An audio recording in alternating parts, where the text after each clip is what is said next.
Jim Thorpe, Indian Athlete, Guernsey Van Ripper Jr., read by Elizabeth Enzer. Chapter 1, Bright Path. Slowly Jim Thorpe raised an arrow and fitted it to his bow. 20 feet away, in the fork of a hickory tree, a red squirrel was gnawing on a nut. The little Indian boy took careful aim. He pulled back the bowstring and ever so slightly, and then he released the arrow. Whoosh! Thud! The arrow hit the tree just below the squirrel's perch. Jimmy caught only a glimpse of the bushy tail disappearing on the other side of the tree, and then higher up the trunk, the squirrel appeared. It chattered at the boy, scolding, and then darted away through the treetops. Jimmy frowned. Something's wrong. The arrow didn't go where I aimed it, he thought. I'll never get to go on a long deer hunt with Pa if I can't shoot better. The 5-year-old boy picked up his arrow. He stood listening, looking all around him, and his quick eyes saw the bushes tremble over to his left. There was a rustling as something moved through the dry leaves. Out in the open waddled a fat opossum. To Jimmy's surprise, the animal headed straight toward him. Jimmy was very excited. He raised his bow, but the possum stopped. It just stood there, its little red eyes glaring up at Jimmy. With a puzzled frown, he lowered his bow. "Aye, aye," he said. "Say, Mr. Possum, how can I shoot you if you just walk right up to meet me?" "That isn't the way to hunt. I'm supposed to sneak up on you." And he waved his bow. "Go on, run," he called. The possum showed his teeth, like a dog, snarling, but it didn't make a sound. All right. I won't come any closer. I don't want you to bite me." The Indian boy stood quietly. After a moment, the possum turned and started away. It waddled along without looking to one side or the other, and the coarse hair stood out all over its body. Its bare tail trailed along behind, like a huge rat's tail. The possum shuffled through the dry leaves and grass with a great rustling noise. "Why, I'd think all the opossums would be killed by now. I never saw anything so dumb. But I won't shoot anything so easy." He glanced around again. Jimmy's eyes always looked half closed, but they didn't miss a single movement about him. His sharp eyes caught every small sound in the woods. Only songbirds were moving in the trees. Only the breeze stirred, blowing gently to his face, and then something moved far ahead. Jimmy's quick eyes spotted it instantly. Something was hiding in a thick clump of bushes. Jimmy caught a glimpse of a bronze body. Then it disappeared, and Jimmy grinned. "It's Charlie! I'll surprise him." He picked a hay apple from a nearby bush. He stuck it in the end of an old blunt arrow, and he wanted to be sure it didn't hurt Charlie. Jimmy moved forward slowly, and he dodged quietly from tree to tree. He was careful not to step on any brittle branches. He peered around the trunk of a tree, and there stood his twin brother. Charlie was slender like Jimmy, but he had a mop of brown hair, while Jimmy's was black as a pinching bug. Both boys were wearing only overall pants on this warm fall day. Charlie, too, was out with his bow in search of a game. He hadn't heard his twin approach. Jimmy raised his bow. He fitted the arrow to the string, and the arrow with the red haw on its point. He aimed it, and it flew. Whoosh! "Aye!" shouted Charlie. He jumped in surprise. Ouch! The tiny red apple had whacked him squarely in the middle of his back. It stung a little, but had bounced off harmlessly. With a yell, Jimmy dropped his bow and charged in. He wrestled his brother to the ground and seized Charlie's hair in one hand. "I've got your scalp!" he shouted fiercely. "Hey!" cried Charlie, grabbing Jimmy's arm. "I'm a mighty Sac warrior, and I'll kill every Sioux in sight." Charlie jerked himself free. He scrambled to his feet. "We weren't playing war party," he protested. "And besides, I was the Sioux last time. It's your turn to be scalped." Jimmy jumped up from the ground. He picked up his arrow, and he threw away the hay. "You'll have to surprise me first, and you didn't even hear me coming." "Well, I will next time," Charlie promised. In a flash, he darted off through the woods. "I'll beat you to the clearing," he called back. Jimmy dashed after him. His bare feet flew over the ground, and in a moment or so, he was running abreast of his brother. Both boys put on all the speed they could, but Jimmy charged ahead. He burst into the clearing first. "Oh, you always win," Charlie said. He caught his breath. "Let's play leapfrog." He bent over, his hands on his knees. Holding his bow and arrow in one hand, Jimmy vaulted lightly over Charlie's back and then knelt down in turn. Charlie jumped over him and knelt again.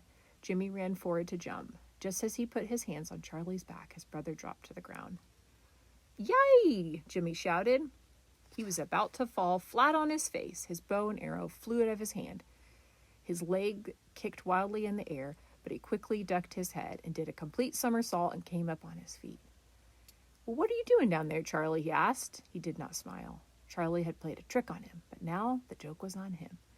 He grinned as he got up. "I can't catch you at anything today, but you just wait."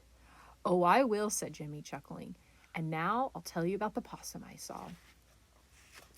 The two boys walked toward the cabin on the far side of the clearing, and smoke rose from the chimney and mingled with the branches of tall oaks back of the house. Beyond the trees lay the farm. It was land given to the Thorpes by the government when the Sac and Fox tribe had moved to Oklahoma. Nearby, a large river flowed lazily along toward the Arkansas border. At the door of the cabin, a slender, pretty Indian woman appeared. "Come on, boys," she called. "Supper time." When the twins went in, their mother was stirring a large kettle over the open fire. "Smells good," Jimmy said hungrily. He put his bow and arrow in the corner. "Where's Pa?" asked Charlie. Both boys got their bowls and took them to be filled with stew. "He's already eaten. He had to go back to the corrals. Some of his colts had broken out."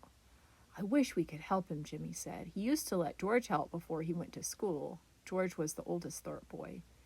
He was now away at school on the Sac and Fox reservation. "Your time will come in a few years," his mother answered, and she filled one bowl. "Here, give this to Mary." Jimmy took it to his 3-year-old sister, who sat in the corner patiently rocking a cradle. "I'm sure Eddie's asleep now, Mary," said her mother. "You eat your supper," and she handed the twins their bowls. Then she sat down and picked up the moccasin she was making. "How did the hunting go today?" she asked. Jimmy swallowed hard. "All I could shoot was Charlie," he sighed. "The animals are too quick, all except that possum, and he's too slow." "Tell Ma about the possum," Charlie urged. Jimmy told his story again. He told every detail, even the last bit about the possum he had seen, the funny little bare tail dragging along. And his mother smiled. "Did I ever tell you how the opossum got his tail?" "No," Jimmy answered. "Tell us, Ma," Charlie begged. "Well, this happened a long, long time ago, you understand. It was in the early days when the animals ruled the world. That was before the Great Spirit brought the red man into the forest. In those days, Ayani, the opossum, had a bushy, beautiful tail. The children ate as quietly as possible. They didn't want to miss a word. Now, this is how the story goes. Once an opossum was walking along, and he saw a skunk coming, and the opossum sang a little song. "Oh, you skunk over there, if I tread on your toes, you'll smell me so strong that it will hurt my nose." The boys looked at each other and both laughed. Well, they knew about the skunk. Many times they had startled one only to be chased away by the strong odor it threw out. Their mother went on. When the skunk heard the song, he wept. It had hurt his feelings. And then the opossum said, "Why don't you sing to me?" So the skunk sang this song. "Oh, oh, oh, possum, be gone. Look back without fail. You'll soon see a snake instead of a tail." The opossum started to run, and he ran away at the top of his speed, and then he glanced back, and lo, sure enough, his tail looked just like a snake. What had become of his beautiful bushy tail? The opossum ran faster, but whenever he looked back, there was the snake, always following him. He had worn his tail off smooth in the running, you see, and the tail that once was as pretty as a fox's. And ever since then, Ayani had had the tail of a snake. The children, even little Mary, were all laughing. "Oh, I'd like to see an opossum run that fast," Jimmy said. He thought of the way his fat, lazy Ayani had waddled away. "That was a good story, Ma," said Charlie. "Tell us another." Suddenly, Jimmy said, "Even Ayani has an Indian name. Why don't I have one? Why is my name Jimmy Thorpe?" "Well, your grandfather Thorpe came from Ireland, an island across the sea," said his mother. "And don't forget, my grandfather was a Frenchman from a land across the sea." Jimmy's eyes grew round and thoughtful, and he wished he could go to those strange faraway countries. He had never been farther than the woods near the Thorpe farm. "But, of course, all the rest of your ancestors came from our Sac and Fox tribe." Mrs. Thorpe went on. "So all you children have Indian names. Jimmy, have you forgotten that yours is Wathohawk? And don't forget your great-great-grandfather, Chief Blackhawk," said a booming voice from the door. "His own people called him Makatami Shikia Kiak." "Pa!" shouted the twins, and they ran to meet their father. Mary followed them to the door. Hiram Thorpe was a huge man. He was tall and had broad shoulders, and he was dark like Jimmy, and his black hair hung to his shoulders in the Indian fashion. His boots and overalls were covered with dust from the corrals. With his big hands, he playfully rumpled each boy's hair, and he patted Mary's head and went over to the cradle to look at the baby. Then he sat down cross-legged in front of the fire. "Tell us about Black Hawk," begged Jimmy. "My sons, you already know that he was our tribe's greatest chief, a famous warrior and a great hunter. Back in Illinois many years ago, he led our people when their lands were in danger. He fought the Sioux and the Palefaces, and he won many times, and when he lost with honor." Mr. Thorpe stared into the fire.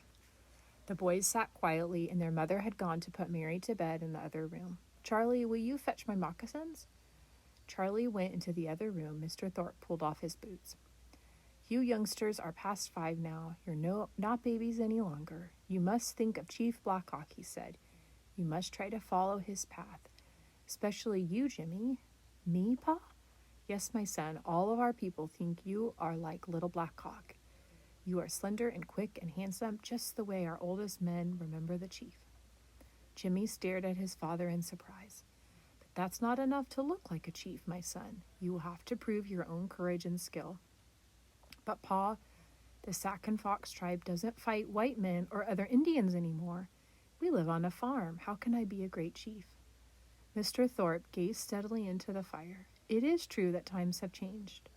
We live in the year 1893, as the white man counts the summers, but there's still much for a young brave to do." Charlie brought in the moccasins. "What, Pa?" he asked. "Why, both you boys must learn to hunt. You must learn to farm and to raise cattle and horses. You must go to school for the new learning that chiefs today need." "But I don't see," Jimmy began. "When he was a lad, Black Hawk was as active as the gazelle. He was as strong as the elk.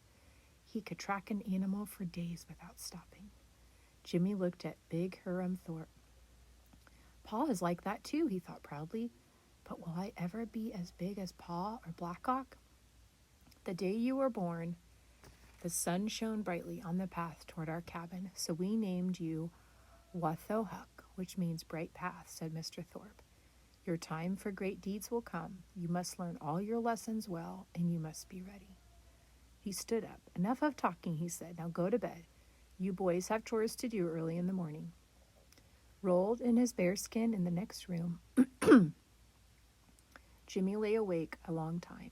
He was thinking about Black Hawk. He wondered how he could ever be like that shining figure from the past. When he finally slept, he dreamed that the sun was casting its rays in a bright path through the woods. With his bow and arrow, he ran along the path. But where did it lead?